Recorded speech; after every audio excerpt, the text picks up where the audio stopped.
जय जय रघुवीर समर्थ। सदा सर्वदा देव सन्निध आहे, कृपाळूपणे अल्पधारिष्ट पाहे। सुखानंद आनंद कैवल्यदानी, नुपेक्षी कदा रामदासाभिमानी।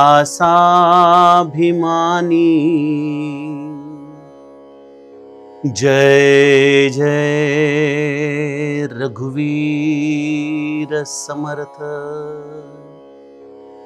श्रोता वक्ता श्रीराम समर्थ।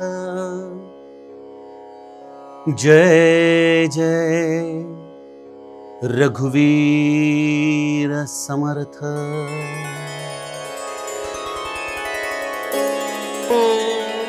श्रीराम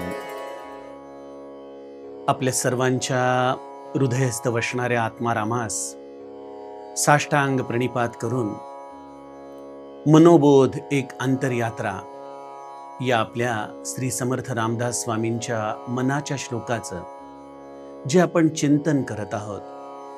सज्जन हो, आज आपण त्यातील श्लोक क्रमांक 36 याचं चिंतन बघणार आहोत। गेल्या श्लोकामध्ये समर्थांनी नुपेक्षी कदा रामदासाभिमानी या सूत्राचं महत्त्व समजावून सांगताना एक अत्यंत व्यावहारिक असं समीकरण आपल्या समोर मांडलं। असे हो जया अंतरी भाव जैसा, वसे हो तया अंतरी देव तैसा।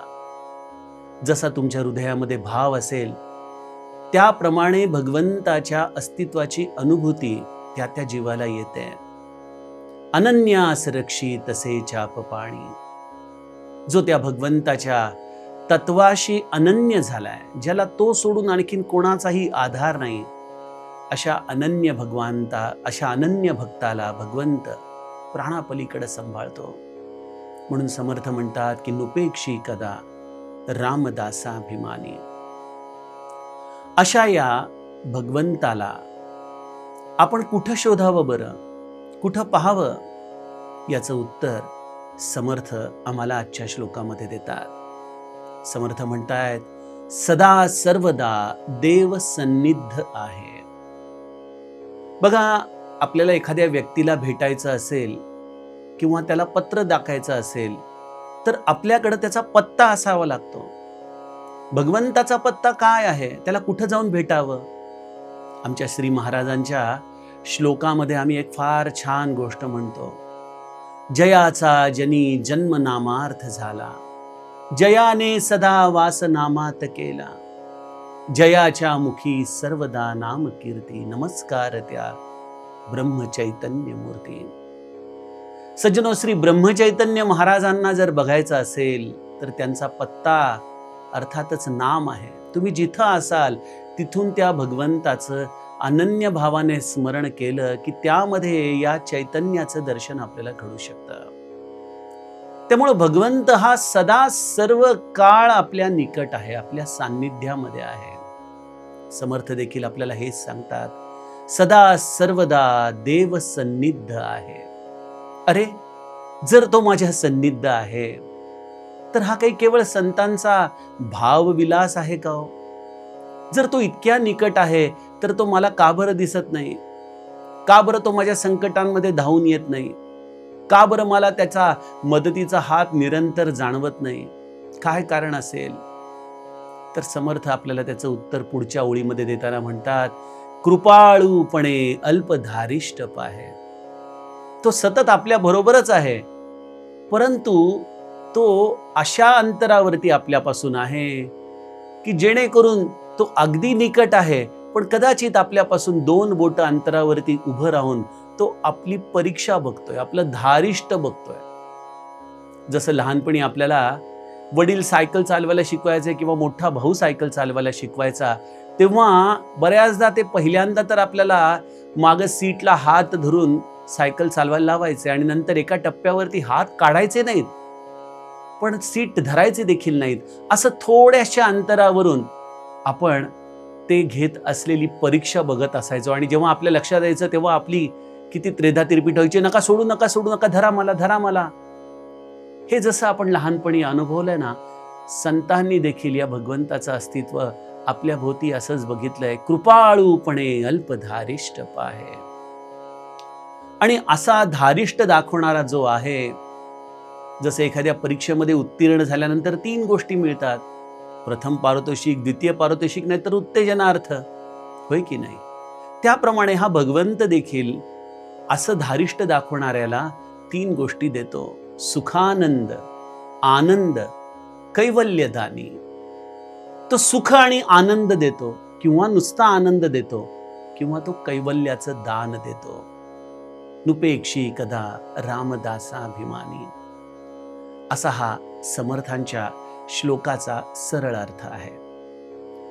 सज्जनो, हा आहे भगवंताचा पत्ता, जे मी तुम्हाला मला वाटतं 1-2 सत्रांपूर्वी सांगितलं की महादेवाने देखील ब्रह्मदेवाला हाच पत्ता सांगितला.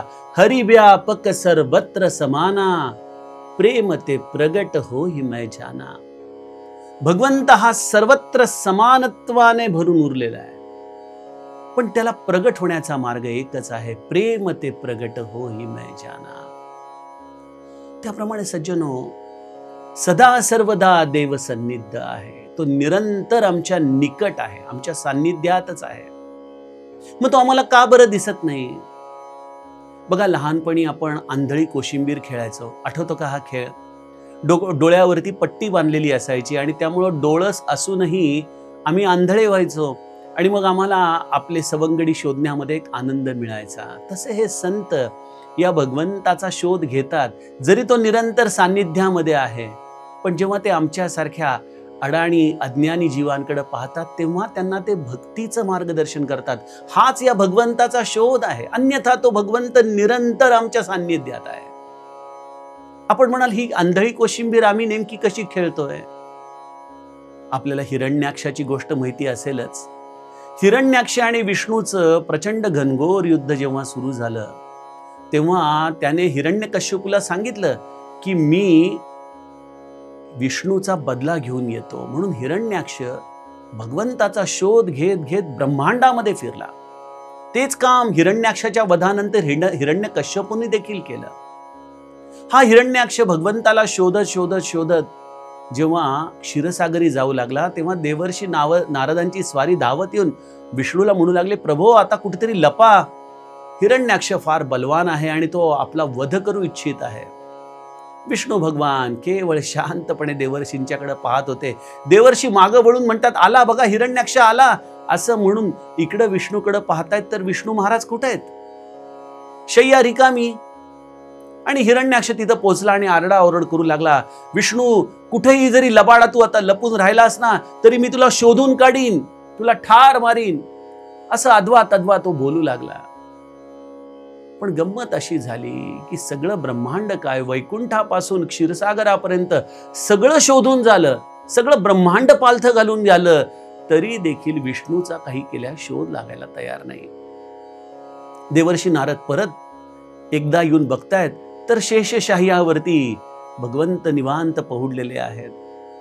देवर्षीने विचारलं, प्रभो आपण कुठे गेला, कुठं लपला?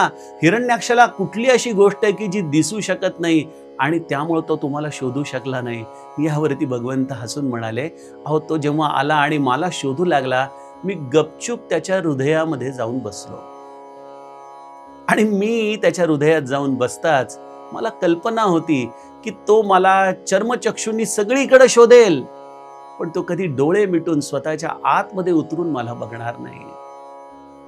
सज्जनो, हीच आंधळी कोशिंबीर, हाच हिरण्याक्ष आमच्या जीवनात काम करतो. तशीच कथा हिरण्यकश्यपूच्या बाबतीमध्ये झाली. हिरण्यकश्यपू देखील असाच भगवंतावरती संताप व्यक्त करत करत आला. त्याला देखील भगवंत दिसले नाहीत. ही राक्षसी ही केवळ एक, मी जसं मध्यंतरी म्हटलं की साधू हा केवळ वेशाचा नाही, तो वृत्तीचा आहे. मला वाटतं राक्षस देखील केवळ देहाचा नाही, हा देखील स्वभावाचा आहे. आणि आपल्याकडे मनुष्यामध्ये देखील राक्षसगण असतो ना, हा राक्षसगण पत्रिकेमध्ये कुंडलीमध्ये काय असतो याचं मला कल्पना नाही, पण मला एवढं निश्चित माहिती आहे की राक्षसी वृत्ती मात्र आपल्यामध्ये राहते. आम्ही देखील कधी त्या भगवंताला आतमध्ये शोधायचा प्रयत्न करत नाही. बाबूजींचं फार प्रसिद्ध भक्तिगीत आहे ना, कुठे शोधिसी रामेश्वर अन कुठं शोधिसी काशी, हृदयातील देव राहिला हृदयातून उपाशी. तशी आमची अवस्था आहे. तो आतमध्येच आहे, पण आम्ही आतमध्ये असलेल्या या भगवंताला कधीच शोधायला जात नाही. आम्ही देखील या राक्षसांसारखेच या चर्मचक्षुच्या आधाराने त्याला बघायचा प्रयत्न करतो. मग तो कोणाला दिसतो, कधी दिसतो? एवढी संकट येतात तरी देखील तो का बरं धावून येत नाही? आणि तो नेहमी हिंदी चित्रपटातल्या पोलिसांसारखा शेवटीच का येतो? सगळा क्लायमॅक्स संपल्यानंतरच का येतो? खरोखर भगवंत हा भक्ताची का परीक्षा बघतो बरं? आता आपण कितीतरी कथा ऐकल्या, प्रल्हादाची कथा ऐकली, ध्रुव बाळाची कथा ऐकली, अनेक संतांच्या जीवनामध्ये आपण त्यांच्यावरती येणारे दुःखाचे प्रसंग बघतो. जर तो भगवंत एवढ्या निकट आहे आणि तो स्वतःच म्हणतो की मला दुसऱ्याचं दुःख पाहवत नाही, त्यातही विशेषत्वाने माझ्या भक्ताचं दुःख मला पाहवत नाही, असं जर आहे तर हा भगवंत भक्तावरती संकटच का येऊ देतो? प्रश्न खरोखर चिंतनीय आहे. संकटच येऊ देता कामा नये भक्तावरती. श्री महाराज याचं उत्तर फार सुंदर पद्धतीने देतात. द्रौपदीला जेव्हा दुःशासनाने खेचत खेचत त्या महालामध्ये आणलं, तेव्हा देखील द्रौपदी ही या विश्वासावरती तगून होती की माझे पतिदेव तिथं आहेत. अगदी ते जरी काही बोलू शकले नाहीत तरी तिथं भीष्म आहेत, माझे सासरे आहेत, धृतराष्ट्र आहेत, आणि हे जरी माझे चुलत दीर असले तरी ते माझ्या इब्रतीला हात लावणार नाहीत, याची कुठेतरी खात्री, याचा कुठेतरी भरोसा द्रौपदीवरती होता, द्रौपदीचा होता. आणि त्यामुळं ती जेव्हा महालामध्ये आली तेव्हा ती सगळ्यांच्याकडे याचना करू लागली, पण सगळ्यांच्या माना खाली जाऊ लागल्या. आपले पतिदेव, एवढं शौर्य गाजवणारा अर्जुन, भीम, पण ते देखील मान खाली घालून बसलेत. भीष्म पितामह जे प्रत्यक्ष भगवंताचा अंश आहेत, सत्य प्रतिज्ञा करणारे, धर्माची रक्षा करणारे, हस्तिनापुराच्या रक्षेसाठी जे स्वतःला इच्छा मरणाच्या आधाराने बांधून घेणारे, ते देखील मान खाली घालून बसलेत. धृतराष्ट्र खऱ्या अर्थाने प्रज्ञेने देखील आंधळा झालेला आहे. द्रोणाचार्य, कृपाचार्य, कोणाचंही कोणीही ऐकत नाहीये. आणि इथं दुःशासन, दुर्योधन एका अबला स्त्रीची अशा पद्धतीने भर दरबारामध्ये निर्भत्सना करतायत. आणि अशा वेळेला द्रौपदीला कळालं की हे सगळे आधार फसवे आहेत माझ्या जीवनातले, आणि तिने भगवंताला अत्यंत अनन्यतेने हाक मारली, हे गोविंद, हे माझ्या कृष्णा, धाव धाव, तुझ्या या सखीसाठी, तिच्या इब्रतीसाठी धाव. आणि भगवंताने त्यावेळेला आपला वस्त्र अवतार तिथं घेतला. आणि आपण पुढं जाणताच की द्रौपदीचं भगवंताने रक्षण केलं. श्री महाराज म्हणाले की एकदा द्रौपदीने गोविंदला विचारलं की हे गोविंद, त्यावेळेला जेव्हा दुःशासन मला असा खेचून घेऊन येत होता, त्याच वेळेला आपण का नाही आला? का नाही दुःशासनाचे हात त्याच वेळेला छाटून टाकले? कुठं होता तेव्हा तुम्ही? यावरती श्रीकृष्ण हसून म्हणाला, सखी, मी त्यावेळेला तुझ्या अगदी निकटच उपस्थित होतो, सदा सर्वदा देव सन्निध आहे. मग तुम्हाला हे कसं बघवलं? मला हे कसं बघवलं? अगं, कारण तुला तोपर्यंत या सगळ्यांच्या विषयी भरोसा होता, तुला माझ्याविषयी अनन्य भाव नव्हता. आणि ज्या वेळेला तुझे सगळे आधार हे तुझ्या लक्षात आलं की हे फसवे आहेत, त्या क्षणी जेव्हा तू अगदी बेंबीच्या देठापासून मला हाक मारली, त्या क्षणी मी तिथं या वस्त्र अवताराच्या रूपाने प्रगट झालो. खरोखर भगवंत हा अशाच आमच्या जीवनामध्ये निरंतर, जसा द्रौपदीसाठी सन्निध होता त्याचप्रमाणे आमच्यासाठी देखील तो निरंतर सन्निध आहे. पण गंमत अशी आहे की द्रौपदीला तरी निदान ती अनन्यता त्या प्रसंगामध्ये सुचली. आम्हाला असं वाटतं, नाही, माझ्या बँकेतला पैसा माझे नातेवाईक, माझे मित्रपरिवार, कदाचित एखाद्या औषधाच्या प्रसंगामध्ये असलेले डॉक्टर, एखाद्या प्रपंचामध्ये आलेल्या अडचणीसाठी एखादी व्यक्ती, हे सगळे माझ्या बरोबर आहेत. बघू देवाचं, त्याला आपण शेवटी हाक मारू. आणि जर हे सगळं झालं, संपलंच, तर आहेच भगवंत बघून घेईल. स्वाभाविकपणे जीव भगवंताची इच्छा हे अशा पद्धतीने आपल्या जीवनामध्ये सगळ्यात शेवटचा आधार म्हणून धरत असतो. आपल्याकडे बऱ्याचदा लोकांना हिणवलं जातं, अरे त्याच्यावर काही विश्वास ठेवू नका, त्याचं सगळं काम ना राम भरोसे चालतं. बरं, लोकांना असं वाटतं की राम भरोसे काम चालतं, ही एक प्रकारे हिणवणं आहे. पण मला असं वाटतं की ह्या ज्या गोष्टी आम्ही सहज व्यवहारामध्ये कोणाला तरी हिणवण्यासाठी म्हणत असतो ना, खरं तर ती वस्तुस्थिती आहे. ज्याच्या जीवनामध्ये भरोसा संपूर्णपणे रामाचा आहे, सज्जनो, त्याच्या जीवनात भगवंत आपला हात कधीच आखडता घेऊ शकत नाही. मग आपण म्हणाल की आपण प्रयत्न करायचेच नाहीत का? आपण केवळ भरोशावरती जगायचं का? सज्जनो, भरोसा ही अंतरंगाची वृत्ती आहे. प्रयत्न हा देहाचा कर्माचा भाग आहे. तो आपला स्वभाव झाला पाहिजे. देह कर्मामध्ये निरंतर झिजवला पाहिजे आणि अंतरंगामध्ये निरंतर धारिष्ट धारण केलं पाहिजे की माझा गोविंद माझ्या बरोबर आहे, माझा राम माझ्या बरोबर आहे, मी अपयशी होणारच नाही, मी निरंतर प्रयत्न करीन आणि मी माझ्या जीवनामध्ये जे माझं ध्येय आहे ते ध्येय प्राप्त करीन. कुठल्याही संकटामध्ये मी धीर खचू देणार नाही. म्हणून माझे महाराज म्हणतात की माझ्या माणसाने कधीही प्रपंचामध्ये निराश होऊ नये, धीर सोडू नये. मी तुमच्या प्रपंचात आहे, कसा आहे हे शोधायला जाऊ नका. ते तुम्हाला कुठल्या ना कुठल्या तरी रूपात येऊन भेटतील. बघा, जसं द्रौपदीचं देखील लज्जा रक्षण करताना भगवंत देह रूपाने आला नाही, तो वस्त्र रूपाने आला. पण ते समजून घेण्याची दृष्टी हवी. त्याप्रमाणे आमच्या प्रपंचाच्या अडचणीमध्ये कधी पैशाच्या रूपाने भगवंत येईल, कधी व्यक्तीच्या रूपाने येईल, कधी कुठल्या ना कुठल्या तरी स्वरूपामध्ये तो येईल. पण तो येईल हे नक्की आहे आणि तो आम्हाला 3 गोष्टी देऊन जाईल: सुखानंद, आनंद, कैवल्यदानी. आपण म्हणाल या 3 गोष्टींमध्ये काय भेद आहे? समर्थांनी या 3 गोष्टी का वापरल्या असतील? खरोखर हे मनाचे श्लोक हे समर्थ कृपेचं एक विलक्षण खजिना आहे. तुम्ही जितकं चिंतन कराल, विवरता विशेषा विशेषो कळू लागे, ही तशी अवस्था आहे. सुखानंद याचा अर्थ सुख आणि आनंद. दुसरा टप्पा आहे केवळ आनंद आणि तिसरा टप्पा आहे कैवल्य. सुख कशापासून मिळतं? सुख हे स्वाभाविक वस्तुनिष्ठ असतं, कारण ती भोगाची गोष्ट आहे. आनंद ही अनुभवाची गोष्ट आहे. म्हणजे ज्या गोष्टीची तुम्हाला अत्यंतिक गरज आहे, मग ती प्रपंचातली वस्तू असो, व्यक्ती असो, काहीही असो, भगवंत जेव्हा तुम्ही अनन्यतेने त्याला हाक मारता, तेव्हा तो जर ती गोष्ट तुमच्यासाठी योग्य असेल, कदाचित प्रारब्ध बदलून देखील तुम्हाला ती गोष्ट भगवंत निश्चित देईल. त्यामधून तुम्हाला सुख मिळेल आणि त्या सुखाच्या आधाराने तुम्हाला आनंदाचा अनुभव येईल. उदाहरणार्थ, तुम्हाला गाडी पाहिजे, पण गाडी घेऊन जर उद्या ऍक्सिडेंट होऊन त्यामध्ये जर तुमचा जीव जाणार असेल, तर भगवंत ती गोष्ट तुम्हाला देणार नाही. जर ती तुमच्यासाठी योग्य असेल, तर ती गोष्ट तुमच्या अनन्य भावाने केलेल्या प्रार्थनेला भगवंत देईल. त्यामुळे सुख आनंद ही वस्तुनिष्ठ गोष्ट भगवंत देऊ शकतो. जर ती गोष्ट योग्य नसेल, तर तो आपल्या मनाचं समाधान करतो. आपल्याला कधी त्याचा न्यूनगंड होऊ देत नाही की ही गोष्ट माझ्या जीवनात नाही. तो तुमचं समाधान ठेवेल.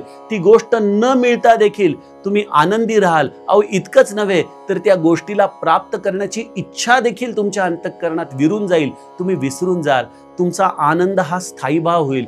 ती गोष्ट वस्तुनिष्ठ नसल्यामुळं इथं समर्थांनी केवळ आनंद शब्द वापरलाय. त्यामुळे सुखानंद देईल, आनंद देईल.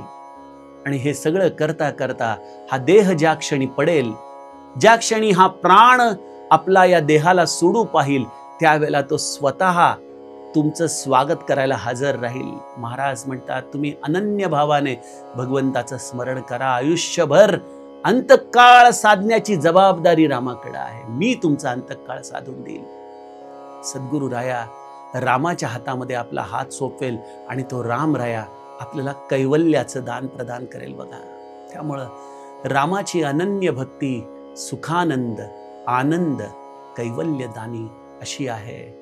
म्हणून भगवंताच्या अस्तित्वाला कधी विसरू नका. तो निरंतर तुमच्या बरोबर आहे या भरोशामध्ये राहा आणि अनन्य भावाने त्याचं स्मरण करत राहा.